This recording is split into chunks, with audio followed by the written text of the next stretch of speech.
Hey guys, good afternoon and welcome to today's session. Hope you guys are doing well. We're going to start off by our DLP, okay, and it's shared with you guys on screen.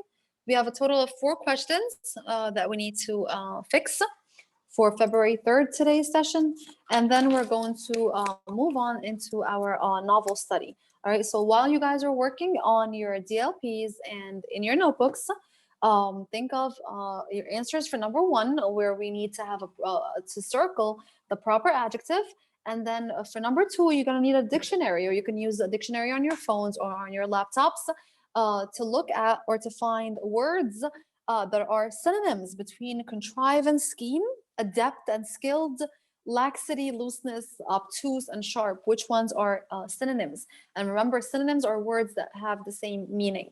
All right, then we're going to identify the verb in number 3 and identify the tense. And then finally, number 4, we're going to edit the sentence. Okay? Okay, perfect. So let's move on with the, I'm going to take quick attendance when if you hear your name, and when you hear your names, just kindly say that you are here. Okay, so Ali? Yes. Okay, thank you. Okay, this is going to be our sixth session. Ali is here. Adam? Here. Ahmed? Rashwan? Here. Thank you. Hassan? Hassan is not here. Mu'min? Mu'min? Mu'min is not here. Noor Mahdi? Noor Mahdi? Noor is not here. Usama? Usama?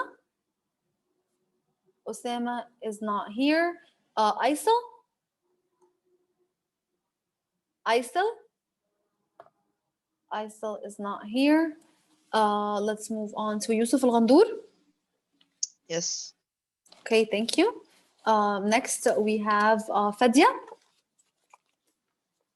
Here. Okay, thank you. Farah. Here. Fatima. Here. Habiba. Habiba. Habiba. Hala Tariq. Here. Hannah Magdi. Here. Hannah Hamdi. Here. Hannah Durgham. Here. Hannah Al-Hil. Here. Okay, good. Jana. Jana, if you can't hear me, then yes. Go ahead. Jana, I can't hear you. I could test that one. I she wrote on our chat. She wrote in the chat. She can't hear anything. Okay, so you need to fix your speakers. The WhatsApp, not this one. Yeah, she wrote privately to me that she can't hear me. But if you can't hear me, that's going to be a personal problem, Jana, that you need to handle. Next on the list is Judy. Here. Kinsey. Here. Khadija. Here. Lujain Ayman. Here. Lujain Nauman. Here. Malak. Malak. Malak is not here. And next on our list is Nano, which is, I heard her, and Reem. Here. Perfect. Okay, thank you. So the absence, again, I'm going to say them again. Hassan, Mu'min, Noor Mahdi, Usama, you joined late. Yes? You're here, Usama? Yes, yes. Okay, all right. Aisel is not here, and Malak. So again, Hassan, Mu'min, Noor Mahdi, Aisel, and Malak. My absence for this session. Now let's look here. Volunteers, let's go with Hannah Hamdi, please. First on my list, can you please choose the, or tell me which is the proper adjective in the following sentence? The movie Zorro featured Spanish-speaking heroes. Spanish. Good job. Spanish. Good girl. All right. Spanish here is my proper adjective, and we know that it derives from a proper noun and it needs to be capitalized. Good job, Hannah. All right. The next one, choosing a pair of synonyms. I hope that you guys had a chance to look up the words quickly. Ahmed Rashwan, what do we have? Which ones are synonyms? Adept and skilled. Good job. Definitely adept and skilled because they both mean that you're skilled. A skilled person means someone who has a talent, someone who is good at doing something. Okay, this is what adept means. All right, someone who's skilled, an adept worker, someone who has skill and talent. Ahmed, do you have another one? هو أنا I didn't look يعني بس I It's think fine. يعني it's Uh-huh. the one down يعني The one below it? yes. Laxity and looseness. Reem, do you agree? I think no. I think contrive and scheme. Okay, remember contrive and scheme, they both mean to create. However, when you contrive something, it means you create it.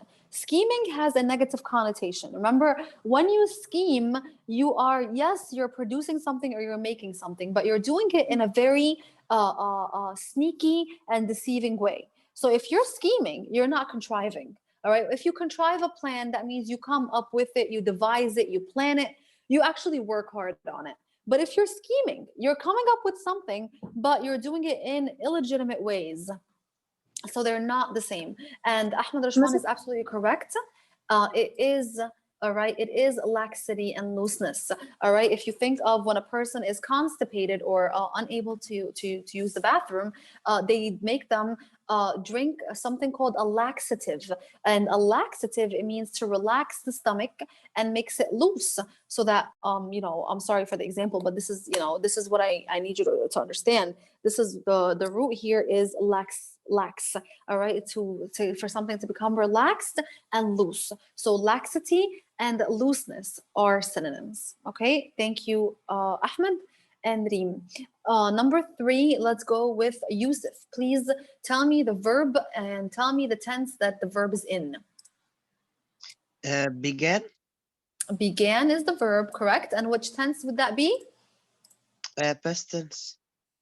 Good job. Is it the past or the past participle?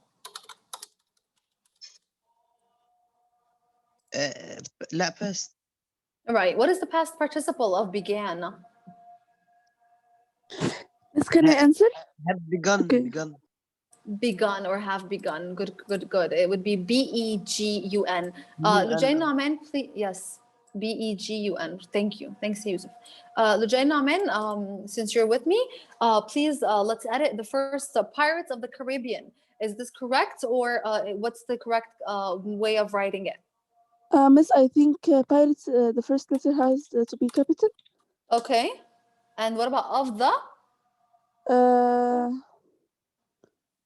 Miss, I don't know more يعني دي بس اللي كنت عارفة. No, please continue. Okay, please continue. Pirates of the Caribbean is the name of a work, whether it's a movie or a book. How do we capitalize of and the? Of is a preposition less than 5 letters, and the is an article that comes in the middle of the title. Do we capitalize them? No. Okay, so it's small. What about Caribbean? C has to be capital. Good. All right. Good job. Thank you. The Curse of the Black Pearl is the top earning pirate film. All right. Let's see, Osama. Thanks, Yaluji. Osama, what do we do? What do we do? The Curse of the Black Pearl. This is the name of a film. So what do we do? Capitalize the first letter of the. Good. So the here has to be capitalized because again, it's the first word in the name of the movie. What about curse? Yeah, we capitalize this one. And of and the again in the middle, the same thing like Luigi. We do not. What about Black Pearl? Yeah, we capitalize them both. Okay. Yes. All right. So Black Pearl is capital. Is the top earning pirate film. All right. Pirate film. All right. Fadia, is this correct? The word pirate film, does it need to be capitalized? Film, the F in film shouldn't be capitalized. What about pirate? Oh yes, it's also it shouldn't be capitalized. Okay, good. So here, this is a proper noun. A pirate film does not need to be capitalized. Top earning pirate film. Okay, period. All right. This followed other popular pirate movies.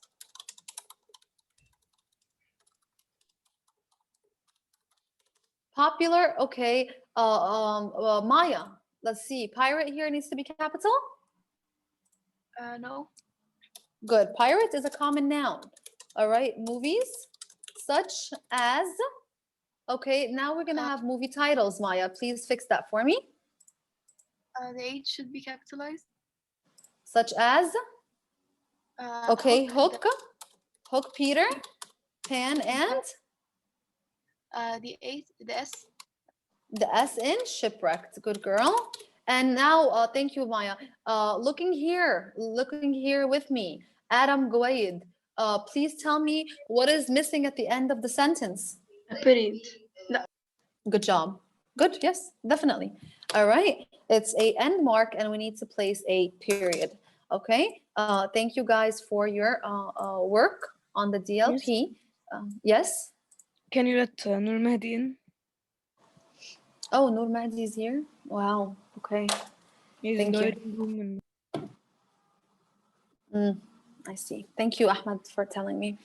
Okay. So Osama, Malak, you joined?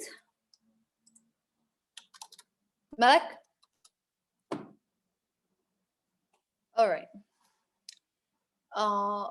So okay, we have that done. I hope that you guys made the the corrections in your notebook. Today we're going to be introduced to our new novel, all right, for term 3 and 4, and this is going to be a 10-chapter novel, which is very short and slim. It's a tough read. It's not easy. Okay. Again, it's going to require a lot of it's going to take a lot of time from us and a lot of effort to understand it and make sense of it, because again, it's also a political story. It's by the title of Animal Farm, and the title sounds playful and kind of childish, but it really isn't. Okay, it's a very profound and significant classic that's read in all over the world. It's one of these really very famous books that you need to read it in your lifetime. Okay, and you're doing it now, which is great for your level. Okay, because I know that I'm sure that you guys are capable. All right. So our author is George Orwell. He was born in 1903 and died in 1950. Very, very, very famous author. I'm not going to give you much details about his lifetime because, again, there's many, and we're gonna do that later. All right. But today, I'm really more interested in understanding the context of Animal Farm. Okay. Animal Farm is considered 3 things. Okay, and we need to take notes. Okay. Animal Farm is considered a fable. It is considered an allegory, and it's also considered a satire. And all 3 things you need to understand why it's considered all 3 adjectives. All right. So again, as a genre, it's a novel. Okay, it's a short novel. It's not lengthy. It's not long. Some people actually call it a novella because it's a shorter version of a novel, only 10 chapters. Which is half of The Boy in the Striped Pajamas, literally, okay? Because that one was about 20, okay? So again, we're gonna stop at each one, all right? So again, on a quiz or anytime I ask you, this novel, Animal Farm, is considered what? And we would agree that it's considered a fable, it's considered an allegory, and it's also considered a satire. But why? Okay, why is Animal Farm considered all 3? Number 1, because I'm sure that you have read fables before, and I believe we even read them together. And we said that a fable usually has animal characters, and these animals are able to speak and function and act like human beings. All right, and this is the first characteristic of Animal Farm. If we look at the title from Animal Farm, we can already discuss that we're in a farm consumed or lived or occupied by animals. All right, so our entire novel is going to be dealing with pigs and cows and horses and hens and sheep, birds, everything that you can think of that lives in a farm. Okay, so and these animals are going to have names. Okay, and we're going to have to keep up with the names and keep up with the qualities and the characteristics of each animal, because each animal plays a significant role in the novel. All right, remember, the novel is political. And that brings me to the next topic of why is it an allegory, okay? So number one, your justification for why this novel is a fable would be the following, because it's a story that has a moral point or teaches us a lesson. And I'm not going to discuss what the lesson is because I want you to identify it on your own after we read and finally reach the end of the novel. What can we learn from these animals and the lives that these animals live? Okay, that's going to be something that you have to realize. Okay, and the next thing that besides that it teaches a moral point, it also has characters that are animals, and these animals speak and act like human beings. Okay, this is why this story or this novel is considered a fable. So why is it considered an allegory? Okay, because again, an allegory it's like a symbol. All right, remember when we said a heart? If you look at a heart, it's a heart. Okay, but what is the deeper meaning behind the heart? If I send you a heart, it means I love you, right? It means love.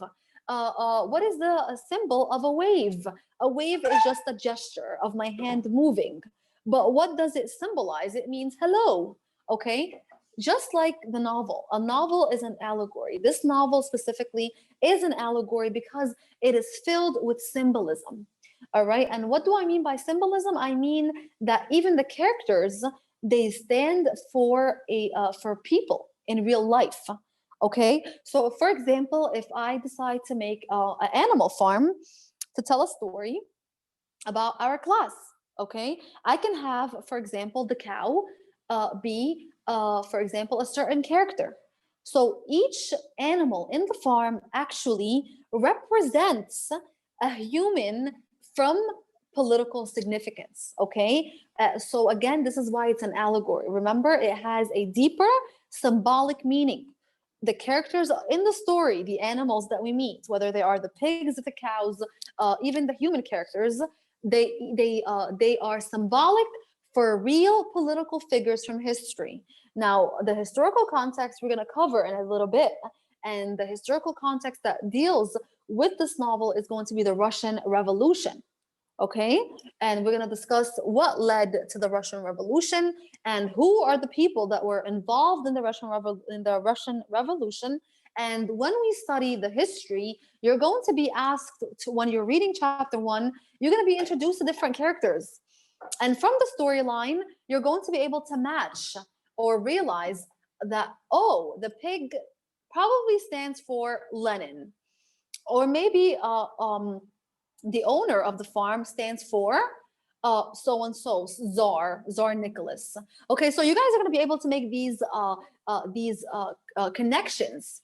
But first, we need to understand that this novel is an allegory. And it's very important to understand what is an allegory. An allegory is a piece of work that has a deep symbolic meaning. And in this case, the novel is an allegory because the characters in the story do not just stand for normal or regular animals, but each character stands or represents an actual real political figure from the Russian Revolution and the circumstances that happened around it. I have hands being raised. I have, Nano, is that a question or do you have something to say? No, it was from the previous. Okay. Okay, Fadia? No, it was also from the DLP. Okay, so guys, if you have your hands up and you know questions, please lower them. Judy? question. Sure. Yes. Mm-hmm. Like, the animals in the novel, Yes. does it represent the people that were in the revolution? Yes, Well, they like- were. Yes, they do. Yes, yes. Yeah. Each animal in the farm, including also some human characters, because again, animals are not the only. We're gonna meet some human characters, but not many. Only a very few. The animals in the farm and the human characters in the story, they do not stand only for the people that they are. They represent real human figures from the Russian Revolution. And when you understand the political history or the context that I'm going to explain in a bit, you guys are going to be able to make these connections when we actually read. And I'm going to help you. Don't forget that I'm going to assist you. with the reading, and I'm going to also, carry it on with you so that we can grasp the whole thing. Once you do, then chapter 2 and chapter 3 are going to carry on, and things will become more obvious. Okay. So again, Miss, then why is it a satire? Yes, what is the name of the author again, please? George Orwell. George Orwell. Orwell. Okay, George Orwell. You're welcome. All right. Now, the next thing that we need to understand, that the novel is considered a satire. All right. So again, it's considered a fable because it has animals that can speak and act like humans, and also it teaches us a human or a moral lesson. Number 2, it's an allegory because it has a deeper symbolic meaning other than itself. How? Because the characters in the story, they represent more than just regular animals. They actually stand for real political figures from history, from the Russian Revolution.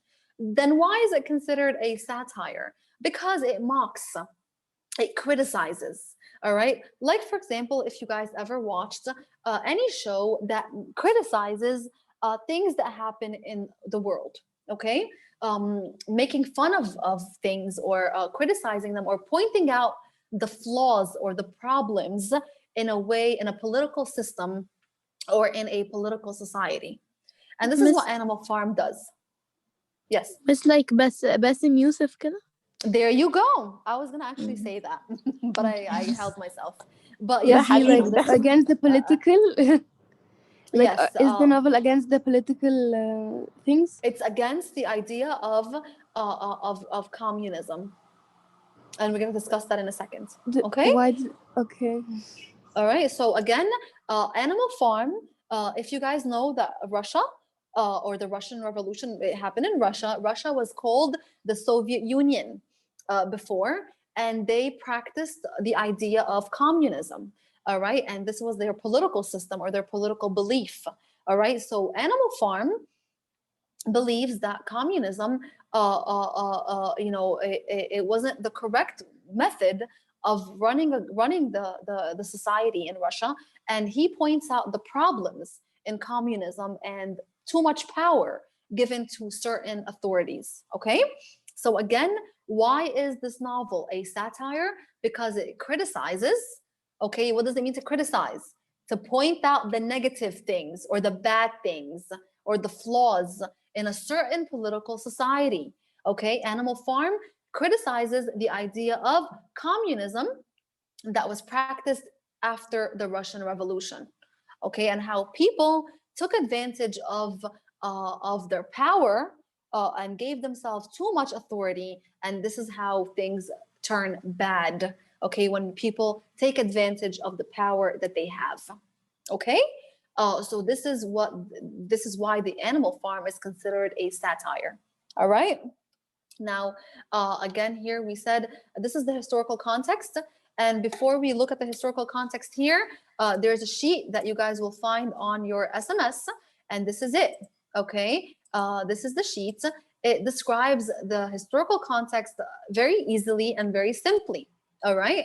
And we're going to start by looking at here that in the mid 1800s, okay, in Russia, all right, in Europe and America, and we saw that also when we discussed, if you guys remember, when we read A Christmas Carol, and we said that when the Industrial Revolution happened, a lot of people that were benefiting from this Industrial Revolution were business owners. Okay, and all the profits were going to the business owners at the expense of workers. Workers were working very hard in very unsafe conditions in rat-infested factories. They were working for 14 to 18 hours a day in unsafe conditions. People were getting hurt, were getting ill, were getting sick, losing parts of their bodies and so on. And there was no child labor laws. And we said child labor laws means forbidding or not allowing youngsters like yourselves, your age, to be working in such unsafe conditions for very low wages. Wages are money that you earn as compensation for your efforts. Okay, so again, when life is like this and when people are suffering, people become unhappy. And this is why revolutions take place. Okay, revolutions is when a group of people decide to get together and say, you know what, we had enough. Okay, enough is enough. We do not want to continue living like this, and we want our rights. Okay, they ask for more rights and for equality, and this is very important because this man right here, Karl Marx, he is the person, and his idea is called Marxism. Okay, Marxism, if you ever hear about this term. And Karl Marx wrote a book, okay, called The Manifesto of the Communist Party. So he is the initiator, and he's the person that actually thought. He's a philosopher, so he's a thinker, okay? And people, the poor people in destitution, in poverty, living and struggling to make a living, and they see that all the profits are going to these business owners that are consuming all the money, and they are struggling. They're getting sick. They're working in unsafe conditions. They're getting paid very, very low wages. They cannot make ends meet. They're even getting very low wages. Children are working and getting hurt. They're not going to school. They're being deprived of their childhood. So all these people, they got together and they went as an international workers group. Okay, they went and they asked Karl Marx, who is your German philosopher, to come up with a plan for how society should be organized. Okay, this is not fair. Okay, we're being mistreated, where there's no equality here, and we want you, Karl Marx, to help us come up with a plan or a way of living that ensures equality. So Marx wrote the Manifesto of the Communist Party.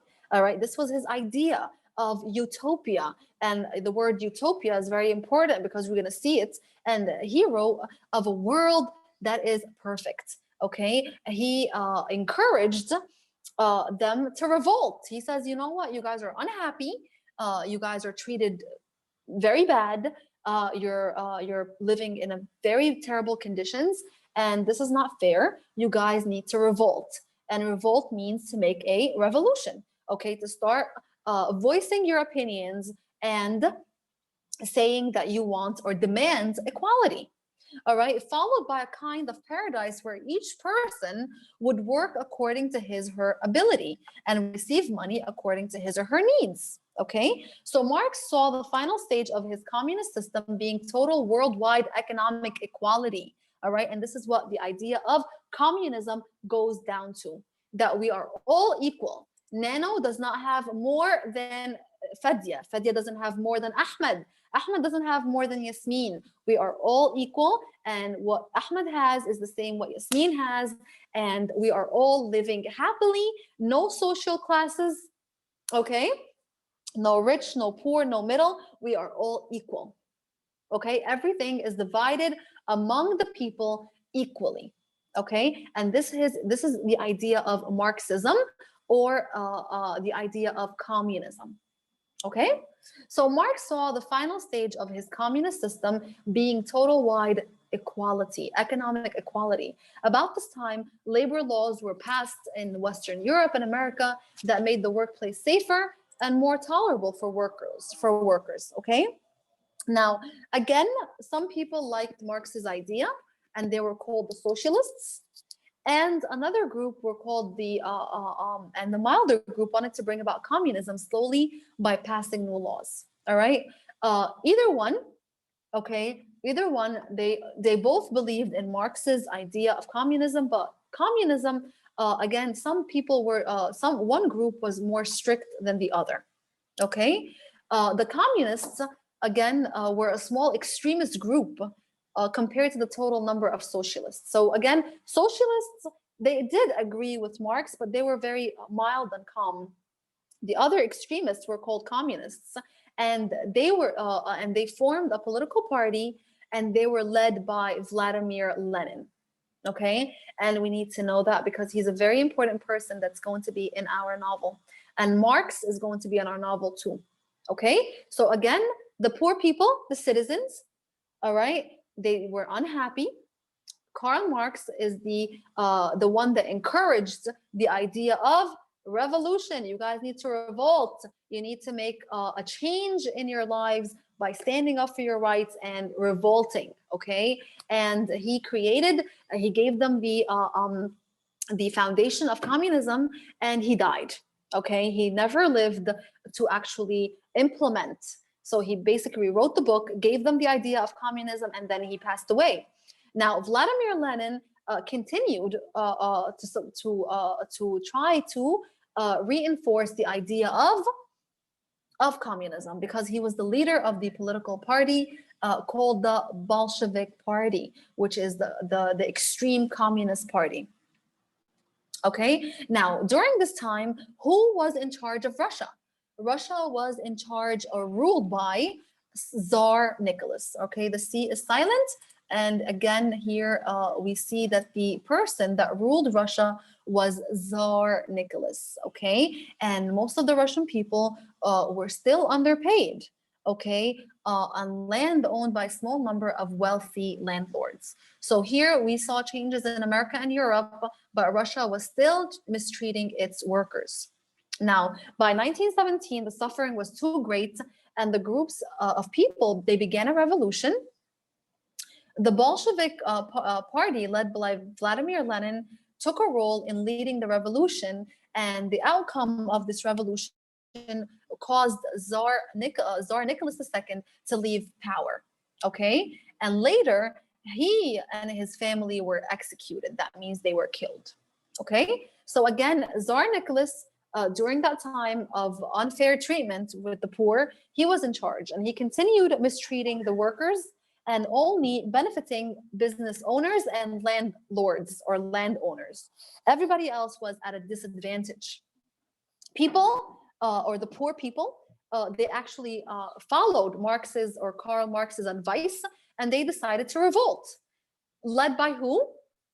Led by Vladimir Lenin, because he is the head of the Bolshevik Party or the Communist Party that took over Marx's idea or Marx's plan of communism. And they were successful. They were able to overthrow Tsar Nicholas. He left power, and he and his family were both executed. Okay, and of course here we see that the Bolshevik Party, Vladimir Lenin, took control of the government. Okay, and starting from 1918 to 1920, other countries that did not want communism to spread invaded Russia. However, the communists were successful, and they changed the name of Russia to the Soviet Union. And they started to call each other comrade, and we're going to see this term used in the novel. And why did they choose to call each other comrade? Because it meant that you are my friend and my equal. And again, this is the idea of communism. Communism refers to the idea of equality. All right, everything is equal. If we go back to the PowerPoint, I'm restating everything that we just said in different terms. Okay, during that time, Russia was not a happy place. There was a big, huge social division. You had the bourgeois, the wealthy, and the working class that were very poor and mistreated. Okay, the workers and the peasants, the poor people in destitution and poverty, were upset because all the wealthy and powerful capitalists or business owners and the aristocrats were benefiting, and they were mistreated through bad working conditions and low wages and living in poverty. Children were working and in unsafe conditions, and life was just not so great. Okay, now Karl Marx came into the picture, and he wrote the manifesto of the Communist Party, and he gave them the basis for communism. And communism basically called for equality. Everyone is equal, no social classes, no social division. Everybody everything is divided equally amongst the citizens. All right, and he also encouraged them to do what? For the poor people, he encouraged them to revolt, to make a revolution, which is the Russian Revolution. Did he survive? No, he died before anything happened. However, we know that one of the leaders for communists was Vladimir Lenin. All right, Vladimir Lenin followed Karl Marx's plan. Okay, and he took over the idea of communism and to accomplish what Karl Marx wanted for Russia. Okay, now this is Tsar Nicholas II. He was the monarch or the dictator ruling Russia at that time. And of course, when the Bolshevik Party and all the working class decided to make the revolution, he was overthrown. He left his throne and he was executed with his family. Okay, this is Tsar Nicholas, the one in charge of the actual Russia at the time. Now, Vladimir Lenin, he led the Russian Revolution and he took power of Russia in the name of the Communist Party, and he successfully renamed Russia to the Soviet Union. Now, of course, Lenin died. Now, this is a very important part. Lenin dies, and after Lenin dies, now Russia is not controlled by anyone.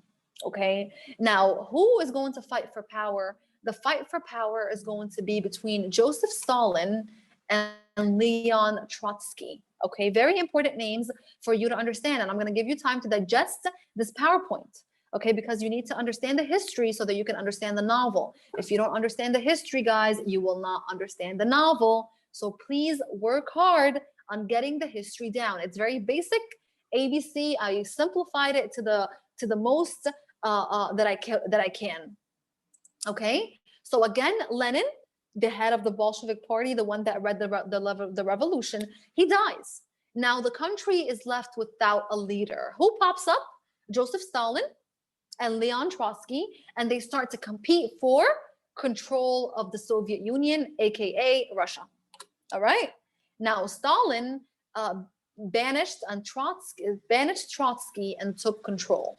So out of the two people that fought for power, Stalin and Trotsky, we see who won. Trotsky. He was smarter. Okay, he was smarter, and he manipulated the people, and he was able to banish Stalin or send him to another area or land. And when Trotsky, say that again. Stalin is the one who banished Trotsky. No, Trotsky banished Stalin. Stalin banished. Stalin was banished, and Trotsky is the one that took control. Oh, okay. So who's the winner? Who's now in charge of Soviet Union? Trotsky.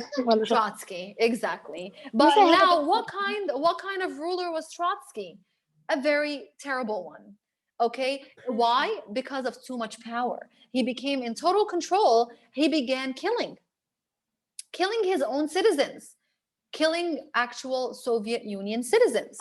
All right, and this is what George Orwell is representing in Animal Farm. He is saying that too much power can actually cause damage. And he is criticizing, or he's using it as a satire to criticize Trotsky and what he does to his own people in the name of communism. Okay? So we have less than 1 minute. Join back again with me right this second once this ends. 12:50 is when we come back, which is like as soon as this ends, join again so we can resume our discussion. Okay, guys? Okay. Take care.